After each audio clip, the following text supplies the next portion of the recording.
I can hear you and you can hear me, so that's great. Put on the spotlight video, hopefully. Looks like it's working. Fingers crossed. So what we're going to do is we're going to look at a guy called Green's theorem. The first page I'm going to put on, it's already as a PDF, so you don't need to frantically write it. As I say, that's it's already in Canvas, so you can go and download it and print it and look at it. So let's see, what is this new guy called Green's theorem after, of course, a mathematician called Green? The brains these people have must be phenomenal. I mean, I wouldn't even have predicted that what he had discovered was true, but it's been proven and it is true and it's cool. What we're going to look at is how do you take a line integral when the vector function f is not conservative. So the first one was, it was conservative, right? And all you basically do for a line integral is find the little f, right, the potential function, and evaluate it at the coordinates of where it finishes, take away the coordinates of where it started. And it's very useful, and if you've got a conservative function, that is great. In fact, when we did that, didn't we realize that if you had, your curve was actually a loop. So in other words, you started where you finished. Wasn't the line integral always 0? So that was fine. But there's a huge, huge bunch of line integrals that are not conservative. Yet you can still do a line integral of a loop. In other words, this Green's theorem only works for line integrals where you start at one point and you finish at the same point, right? So it's not every line integral in the universe, but it's a special subgroup where you start at one point and you finish at the other, but it's not conservative, right? So it's just any old function that you like. And this is the type of line integral that it's designed to evaluate. Do you remember those line integrals that went p dx plus q dy? And c was a curve, right? Now, if you're doing it the old way, c would be a parametric curve. R of t would be, t squared comma t cubed plus 1. And you turn all of that into t's, you turn all of that into t's, and then you'd have from t equals 0 to 1. So basically, the old way of doing this was convert everything into t's and then just do a normal single integral. And they can, and very often are, very ugly. Unless you start with very primitive functions, this integral here is notoriously difficult to do. So what did he find out? He found out that this line integral had the same value as this double integral. Now, where he thought that process came from is a mystery to me. I mean, it's provable, and I know that I've seen the proof. But I mean, just thinking, how can the answer to a line integral, which is a number, be the same thing as a double integral? Because a double integral means you're doing two-dimensional, right? It's an area. So can you imagine that C is this closed loop? Then the guy that they're calling D is the area inside the curve. And he's saying that this single line integral is equal to the double integral on this area. And you've got these guys called dp and dq. Now, who do they represent? Well, I guess I should put this in, because I just realized I haven't. Oops, I don't need to. It's P is the guy next to the dx, and Q is the guy, right, next to the dy. So you differentiate, you differentiate this guy with respect to x. You find the partial derivative of this guy with respect to y. You subtract them, and then you do your double integral, typically dx dy, or maybe dy by dx, depending on what you want. And that's pretty much it. So we have a few little details to make things work. When you're doing your curve, it has to be a simple closed curve, which means you start at the point and then you go all the way around and you finish at that point. Kind of hard to have an area if you don't have, you know, if you don't tie it in, right? If you don't fence the whole thing in, you don't have an area inside, right? And what they mean by that direction is that this is called positive orientation. And that's the answer that you get. Sometimes you go around a curve clockwise. And the way you adapt that is that you just stick a negative in front of it. So when they're telling you what the curve is, and you're sketching, it's a good idea to draw a picture. It's very often going to be this point to this point to this point to back home, right? Triangles. And watch the order that you join the points. If you're going anti-clockwise, use this. If they decide to go clockwise on you, well, you remember to stick in negative. Now, the answer numerically is the same. If it's 4/5, it's 4/5 or it's negative 4/5. But if you don't notice the orientation, you're going to do all the math. You're going to type in 4/5 and it's going to say you're wrong because it should have been negative 4/5, right? You were going the other way around the loop. So that's the key. You want to do one of these weird integrals, you convert it to a double integral. And very often, this double integral is a lot easier to do than this. So that's the only reason we do it, is because there's less work. I mean, if this one was easy, I wouldn't even bother doing it. But if this one is, oh God, that's going to take me forever and a day, then you might want to decide to use Green's theorem on it, provided it was a closed loop.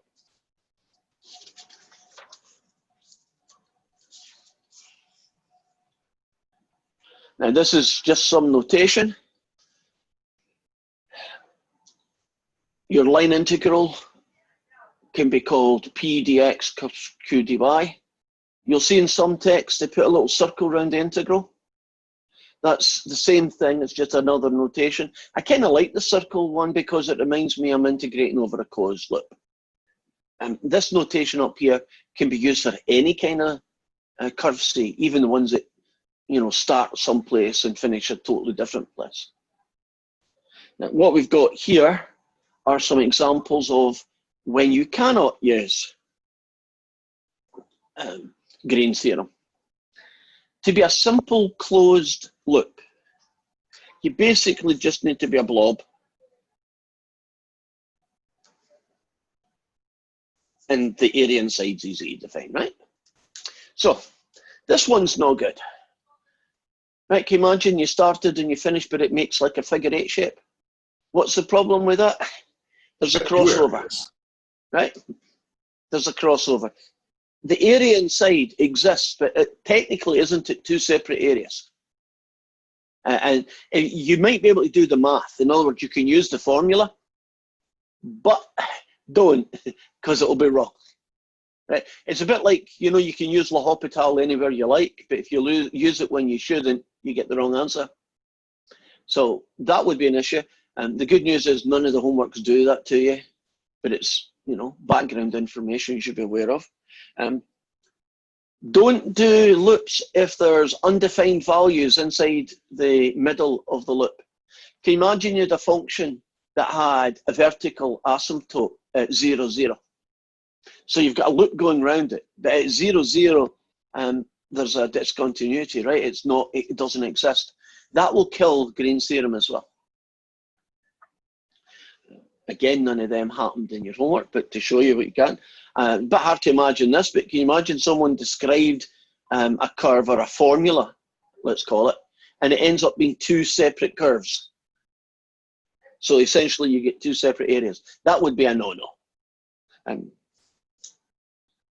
But a nice little blob that starts and finishes with nothing weird going on, Green's theorem is your guy. So let's do our first example.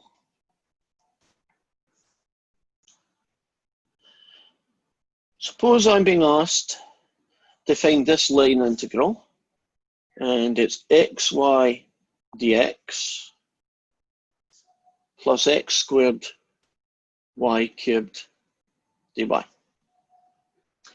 And C is described as joining some points together. And the points are here, the origin, and then you go to this point here. and then you go up to this point here, and then finally you come back. So the question is, find this line integral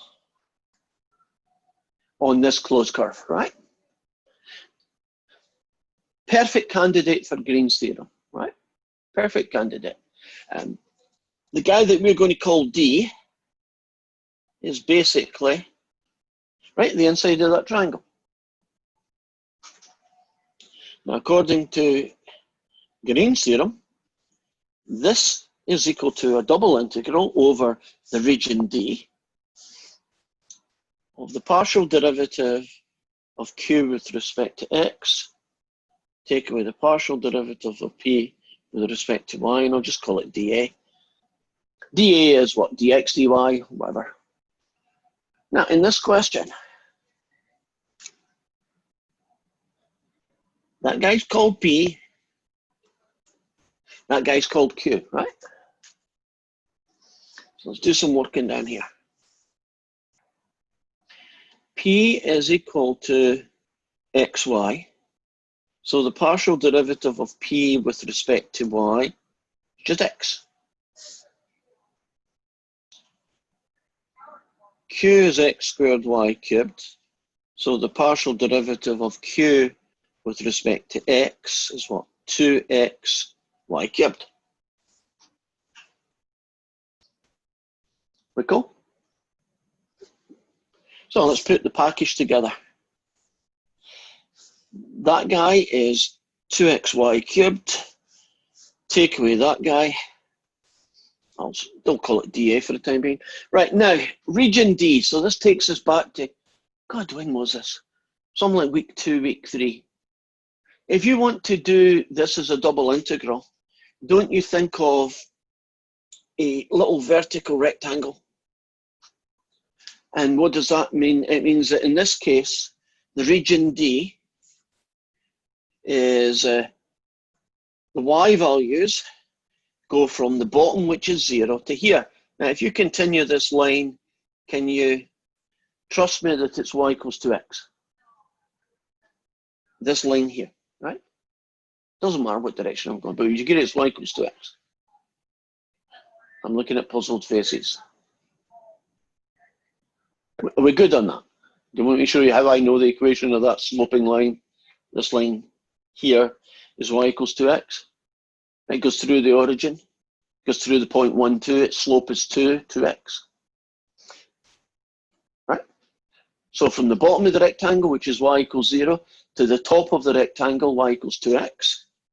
And what will be the range for x's then? So we're basically describing this interior area in terms of y and x. What will the range in x's be now? 0 to 0 to 1. Agreed. 0 to 1. Right. So x equals 0 to x equals 1. You always put the numbers at the end, right? And y equals 0 to y equals 2x. So we're going to do the integral from 0 to 1, the integral from y equals 0 to y equals 2x of 2xy cubed, take away x, and I'll turn the dA into dx and dy because I'm going to do y before x, right? That look good? You happy? Now, I'm not going to do all of this. Let's do the next bit. If you integrate this with respect to y, you add 1 to the power, you divide by the new power. So basically you get that, and you get that, and you evaluate it from y equals 0 to y equals 2x, and then you do a dx. And that gets you the integral from 0 to 1 of, you plug in 2x there, you kill 1 of them, you get 8 to the 5th. Thank you.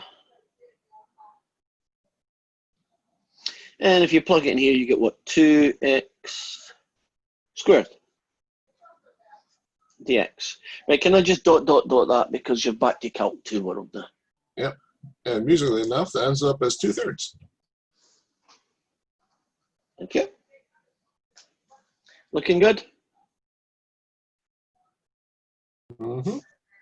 Right. So if we think of this as a process, there are a couple of features that kind of are constant. Isn't one of them you need to make a drawing so you can figure out what the region D is? You know what C is because they tell you, but it's a good idea to draw it.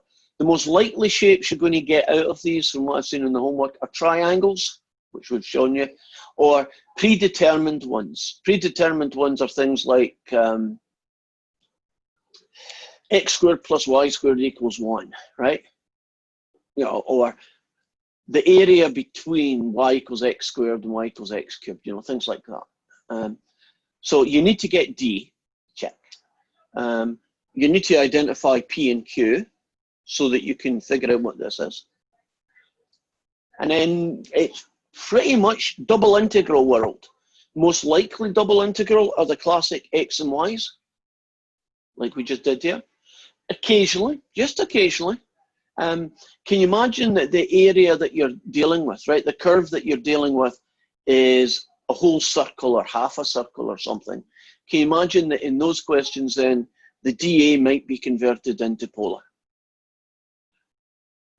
I believe there's one question, but there might be two, but there's one I know for sure where you have to do that.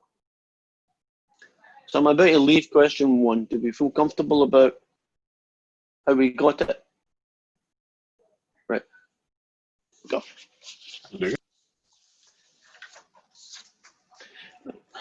This one is question 3. I'm doing an integral over this fella. It's 5y take away 7e to the square root of x dx plus 10x plus 7 cosine of y squared dy. Okay, I haven't even told you what C is right now. Can you imagine how horrendous that question is going to be if you did it by the old method of converting everything into T's? I mean, just look at how messy that integral is. Ridiculously ugly. What is C? Well, in the question, C is the boundary between y equals x squared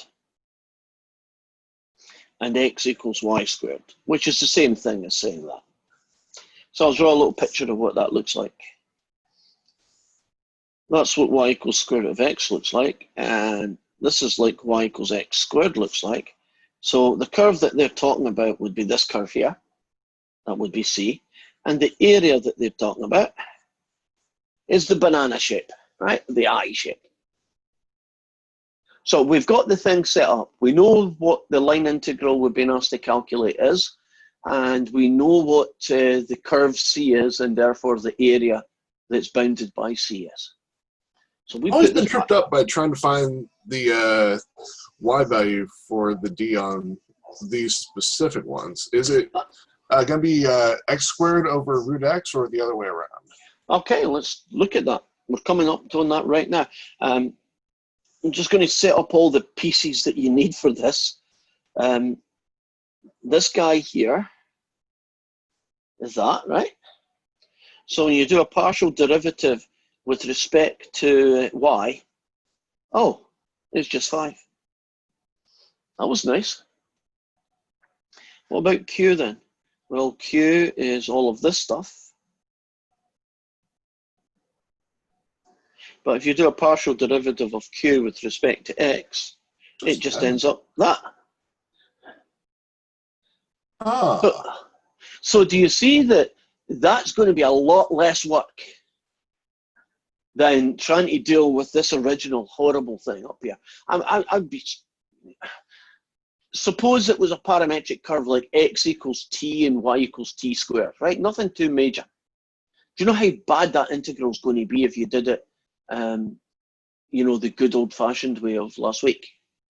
It would be so messy. It would be, you know, you could spend hours on it, if at all.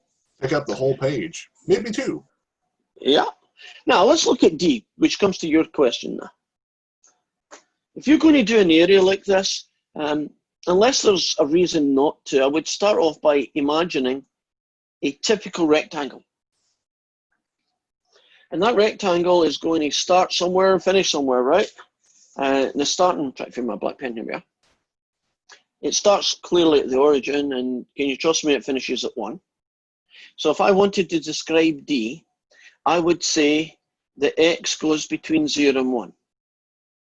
Now the Y value starts here and finishes here. Have you noticed that the higher up one is the square root? And the lower one is X squared. So that answers your question, who goes first and who goes second. Can you see? Okay, because whenever I do my calculation on that, it always seems to end up really weird. Like sometimes it goes, sometimes it works out correctly, but all right. Are you drawing a picture of these things just to see the orientation?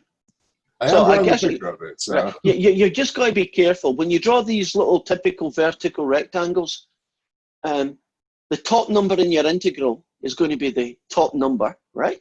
And the bottom number is going to be the bottom number. In other words, what I'm saying is that curve there goes on top, that curve in there goes on bottom. So the guy that we're being asked to do, I won't rewrite him because he's so big, this guy, is the double integral.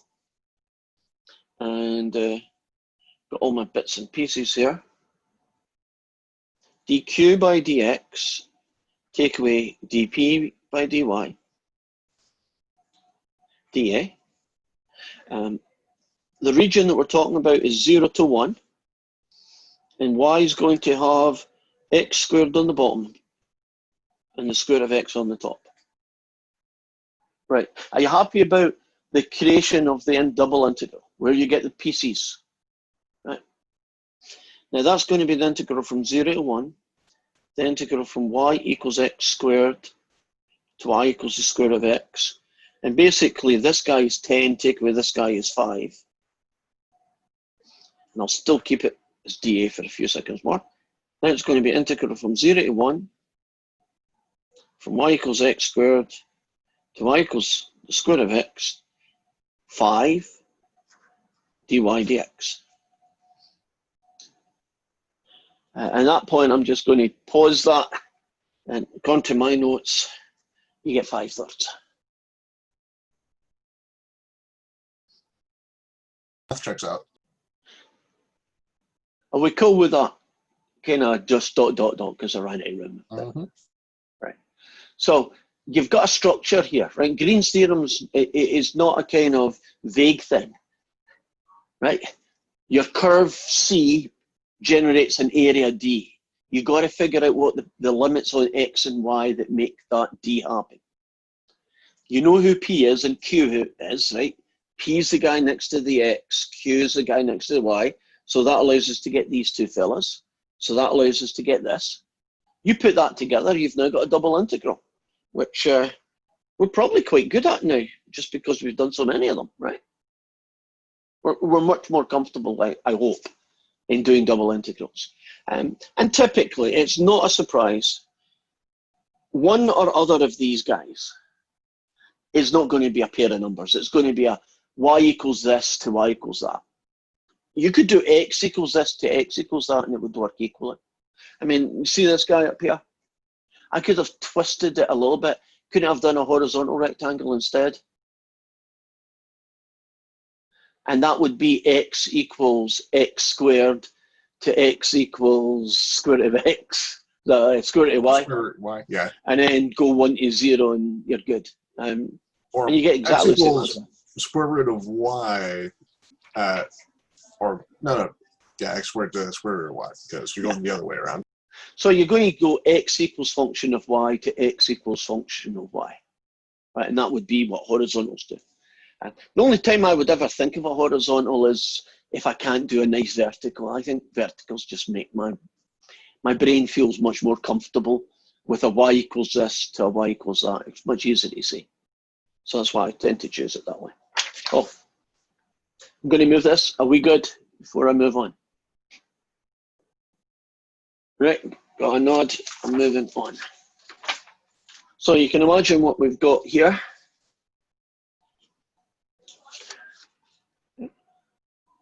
This one is in that PDF, so you don't need to write it. You can just look at the PDF. Just want to talk through this one because there's an awful lot of stuff in it, and I think it's easier for me if I just use one that I've done rather than make a mistake. Right, so what you've got, you're doing a line integral of FDR. F is this weird function, so you see they're describing it in this notation. And in this situation here, the R is just basically the position vector, X, Y, and F is this. So if you do this guy dot this guy, right, this mess here, it's just a disguised version of all of this dx. So do you see all of this goes with the dx's, and all of this second term goes with the dy. So can you imagine that they just gave you this integral? You'd be in the same boat as all the others, right? They just took it one step back. They never gave you the line integral written this way. They gave you the line integral written in terms of this is a vector function and this is a position function. You do the dot product together to get this guy. Now, the second thing, just to make this even more awkward, is that they tell you that you're going to do 0, 0 to here, 0, 0, 8 to 2, 0 to back again. Do you see that you're going clockwise? Remember at the start I went and said, look, Green's theorem, right, the plus version of Green's theorem is when you go anti-clockwise. But when you go clockwise, don't you just fix it by sticking a negative in the front? Analogy. You might have remembered the way back in Calc 2. Do you know the integral from 1 to 2 is the negative of the integral from 2 to 1? Mm-hmm. You remember that? Yeah. So if you reverse the order of integration, you make it negative. Right. So Green's theorem's kind of a grown-up version of that idea. I remember having used that when choosing the wrong numbers, wrong order of numbers. Yeah, because you know that you're wrong, because you got 14 in the back of the book says negative 14, or you see negative 2 in the back of the book says 2. You kind of, when you see that, you kind of get a feeling that that's what you probably did. Now, so this guy is him dx, him dy, so that's set up. This bit here, oops, time for my dogs to come in and tell me that they need attention. Come here, Billy. Come here. There we go. Up you come. Ah! Okay, guys. 30-second break. Oh, you're a good boy. Give me another one. Oh, God. Yeah. Is he a cutie or what? Come on. He's adorable. He is. Oh, God. You know he'd lie like this for hours if I let him. Look, he's trying to go to sleep, little you bugger. You are. Okay, that's it. Time to go. Come on, let's go. Sucker. Every time he leaves, he still hasn't figured out that I don't follow him. Okay, so I totally forgot where we are. I think we covered this bit, and we've covered the negative, right? We just finished doing that, so. Right. So here is the P guy. His derivative looks like this. The second piece is the Q guy. His partial derivative looks like this. If you take the first guy, take away the second guy, something really nice happens. Most bits cancel out, and you're just left with Y, which is kind of cool, I hope. Did I say Y? Yes, that kills off that, and that kills off that. Yeah, Y. Well, that should be an X sine X on the Q function. I think you went a little bit fast. Oh, darn it. You mean it's not as pretty as I think it is? Yeah. Let's check that. Because otherwise it doesn't cancel out the other X sine X. This fella here. Well, that one you have the X and the S and the X reversed. But I'm talking about the other one where you have X cosine X. Okay, let me just check. This is P. With respect to Y, you get cosine and you get X sine X. Check. You do this one, you get a Y. And this fella here, becomes x sine x. You get cosine x, take away the other guy. That's fine. So these two are fine. So it must have been here I screwed up. Well, no, when you rewrote q. Oh, did I rewrite q as something wrong? When you rewrote it on the actual line, lower. Okay. Keep going. Tell me when. Down, go down, go down, go down. There you go. Oh.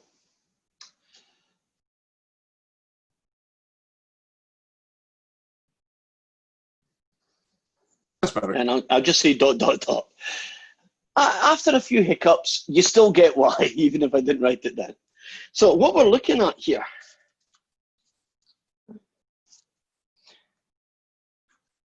is that this fella here is negative the integral from 0 to 2. Integrate this guy, you get half y squared. Evaluate at y equals 0 and y equals 8 minus 4x, and I'm coming back to where this came from. And then you get dx. So it would be the integral from 0 to 2, 1/2 8 minus 4x all squared dx. And at this point, I'll do a whole load of dots. Right, see this boundary here? You're thinking, where did they come from? So if I return back to my triangle, if I do the typical rectangle, can you see that x goes from 0 to 2? And won't the y go from here to here? Well, that's y equals 0. This straight line, I hope, is 8 take away 4x. So that's where the y equals 8 minus 4x to y equals 0 came from. So it kind of just appeared out of nowhere. Right, at this point here, couldn't you just do what you need to do and back to Calc 2 world, and you get... Do I have an answer to that? No, I don't have an answer, but you'll get whatever it is. Since it's just normal integration, could you just go the regular way you would and not try and mess with things? What, at this point here? Or before that? Well, it's an area, so even though you're drawing it backwards, could you just do it normally? Oh, are you talking about the orientation thing? Yeah, the area doesn't care whether you go clockwise or anti-clockwise. You take care of that by putting the minus at the front if it's going clockwise. So you just do it the normal way as you phrased it. And it's just based on what they say is the direction. Yeah, the direction that they give you is the order that you plot the points and join them up. And if it's clockwise direction, then the Green's theorem has a positive integral. But if it's if an anti-clockwise, I should say, if it's clockwise, the only difference in your answer is you stick a negative in front of it. So the processes are almost identical except for that minor fix that you have to do. After a little bit of a hiccup with writing, it was actually the right question, even if it didn't get to it from the right pieces. Right, got another one. It's question 9. No, sorry. Got a better one first. Here's the done one. So it's asking if you use Green's theorem to find the work done by a force F. And so when you look at this question, can you see that guy there's P and that guy there's Q, and that's where the pieces came from. So they didn't give you this integral written that way, they just told you the top piece. But the work done is the line integral f dr, and f dot dr is equal to this fella. Right. And I've thought of something, so hold that thought and let's just show you something.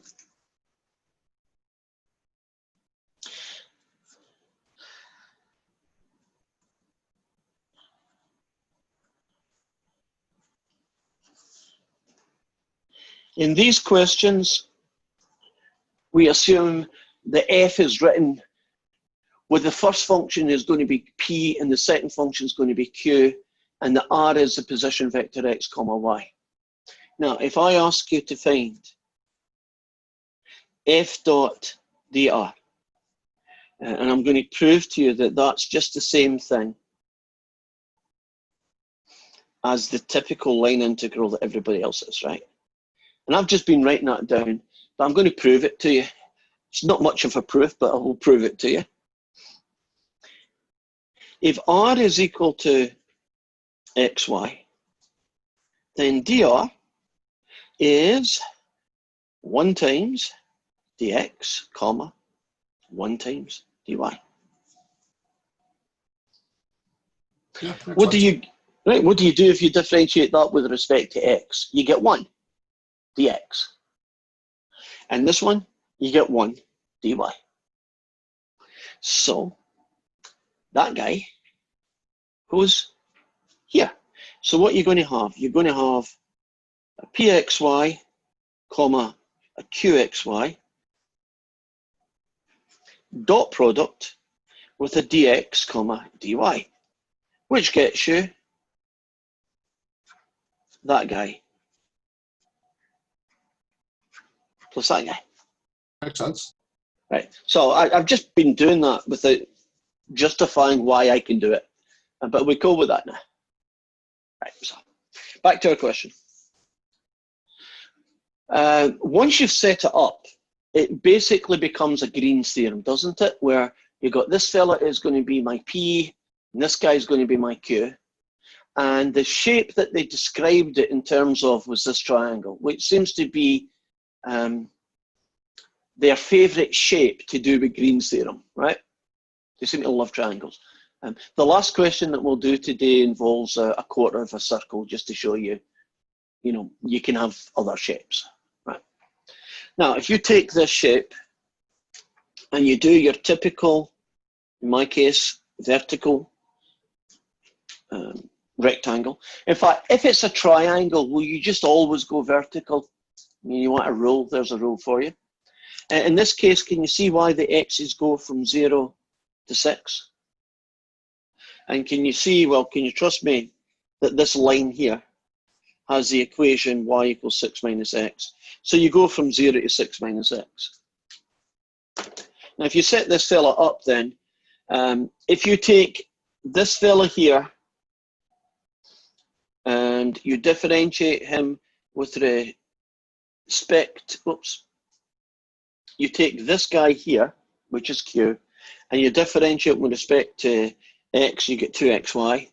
And this fella here is p, and you differentiate this fella. You probably want to multiply it out, but can you trust me that when you differentiate with respect to y, you get x? Right, so that's the guy that you're going to do a double integral of. You're going to do it from x is 0 to 6, and y is 0 to 6 minus x. So you're doing the dx first, and the dy first, and the dx, and then there's a few extra lines in math in there that we probably should be pretty comfortable with, because it's a pretty standard double integral question, isn't it? So integrate with respect to y, then plug 6 minus x, and then 0 and subtract the 2. Then whatever that answer is, integrate it from 0 to 6 with respect to x. And I've been told the answer is 72, so I'll go with it.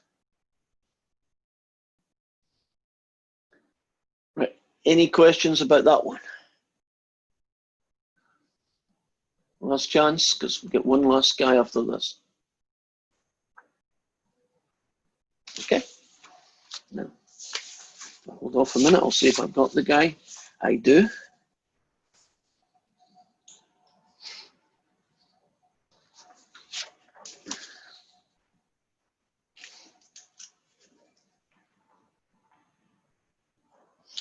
Question 9 is asking us to find the centroid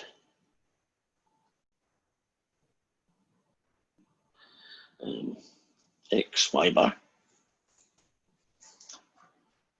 for a quarter circle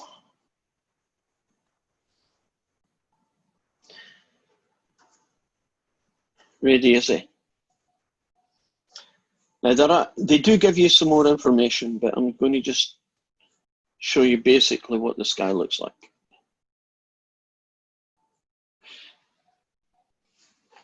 So far, so good? Now, they go and they tell you how to get x bar. And x bar is 1 over 2a, the line integral of x squared dy. We don't need to worry about where it came from. It's given to us. They tell us A is the area of D. This thing. So let's figure who he is. Isn't that a quarter of a circle? So its area is 1/4 pi r squared, which in turn gives me 1/4 pi a squared.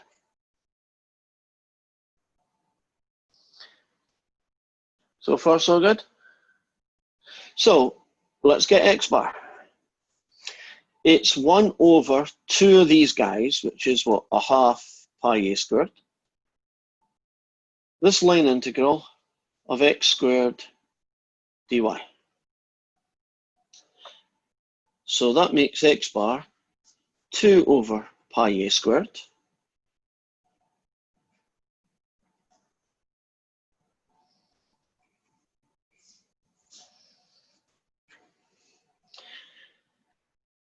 Let's see what the fiddle is here.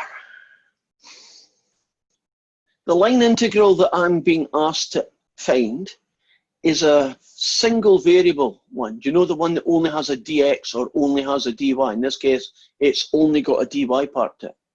But for Green's theorem to work, don't I need an x and a y part? So all I've done is give it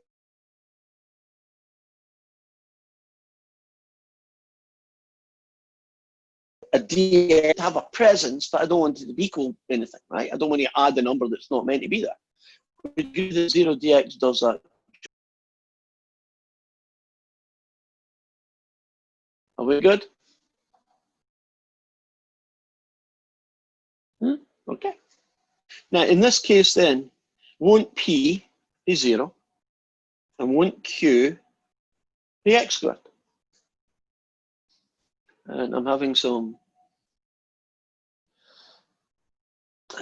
well, in my case, this is going quite blurry. I don't know about you. Yeah, it's a bit blurry. Sorry about that. Right, okay. What happens then if you take our two guys? Well, this guy is 0.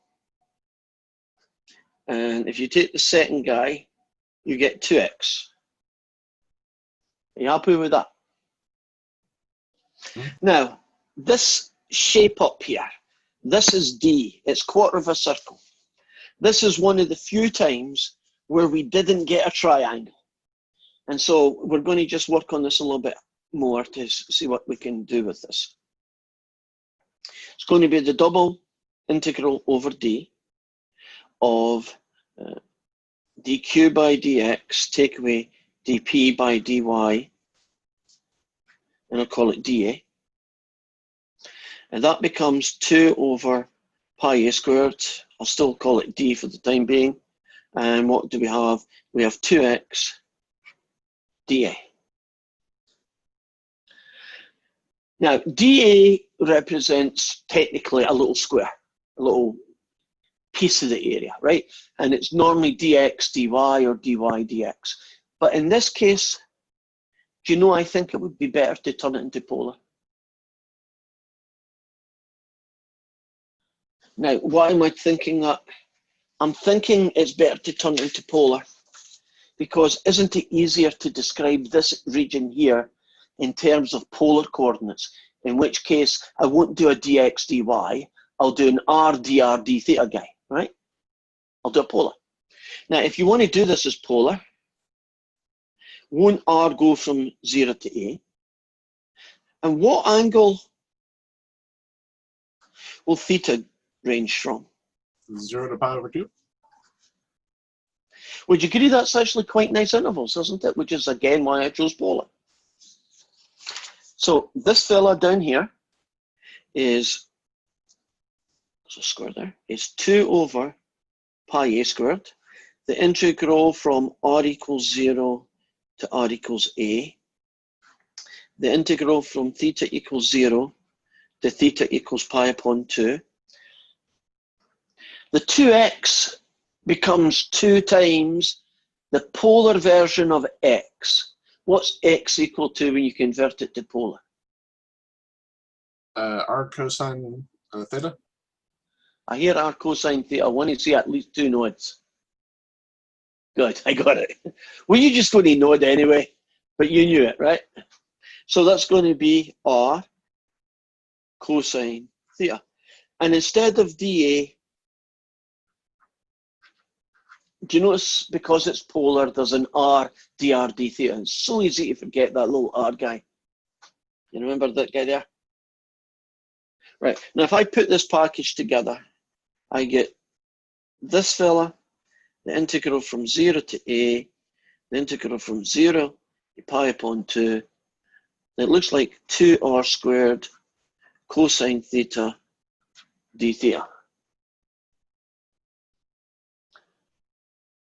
Looking good? Right. Anybody got any suggestions on how to just complete this question with the least amount of work? Is there any kind of tricks we can apply to just make it easier to integrate? Well, we could split the integrals. Okay, so how about 0 to a for 2r squared and 0 to pi upon 2 for the cosine theta, and then dot dot dot dot. I believe the answer is 4a over 3 pi. That's what I got. We agree? Good.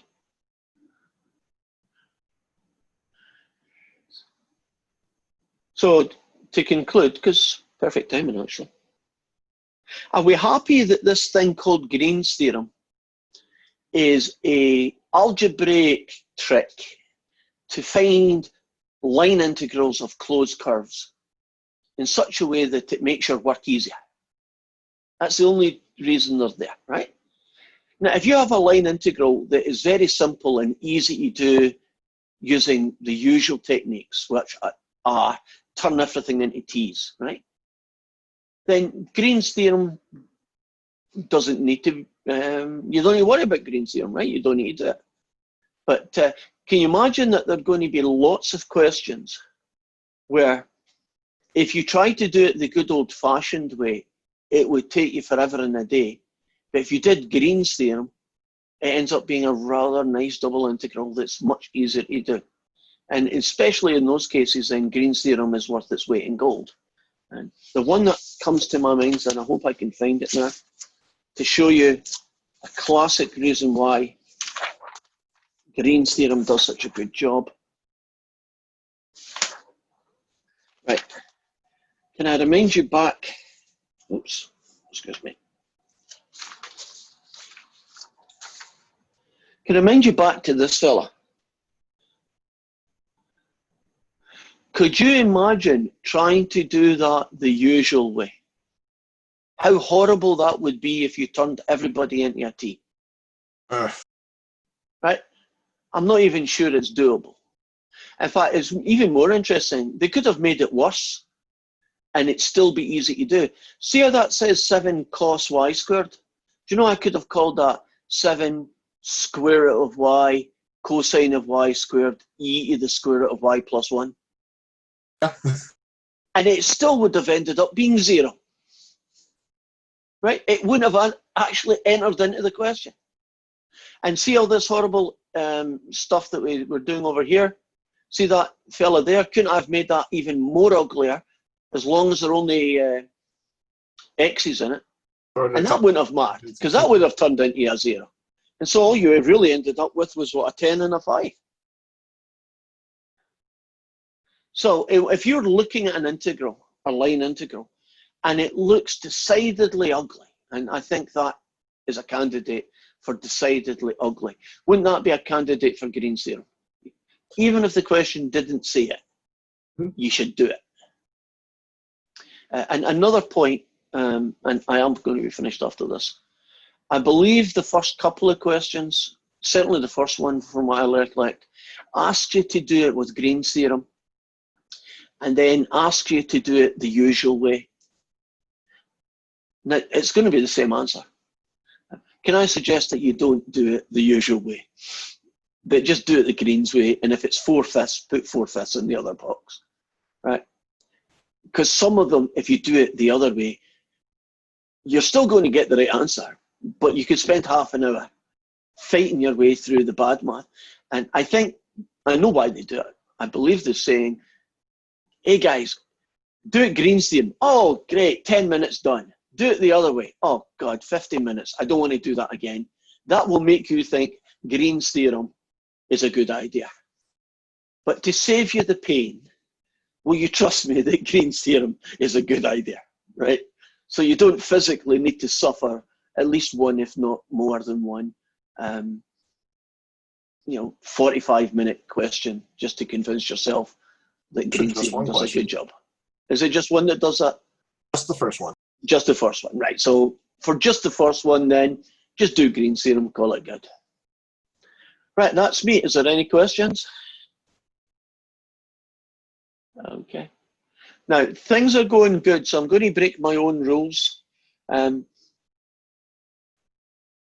I will be setting up week 8's work, and I'll make it available a little bit earlier than typical. It'll still be due the following Sunday, the day of the test, but if I make it a little bit earlier, it might give you, if you've got a quiet weekend, to get a head start so you're more ready for the test.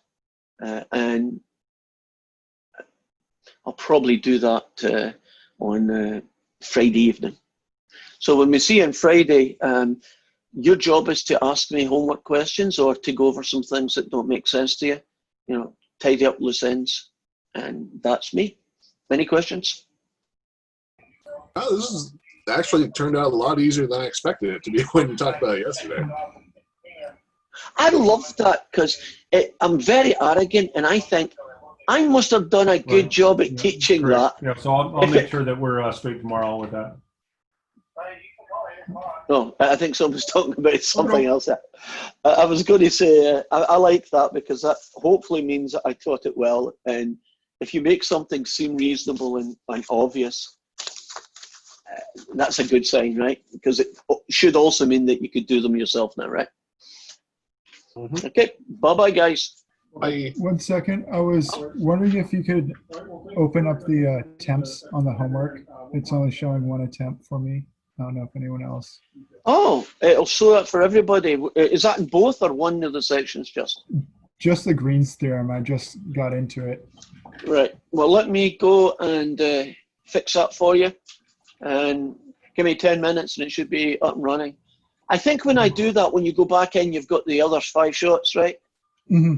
Oh, good. So I haven't screwed you up totally. Okay, bye-bye, guys. Thanks. Goodbye. See yous.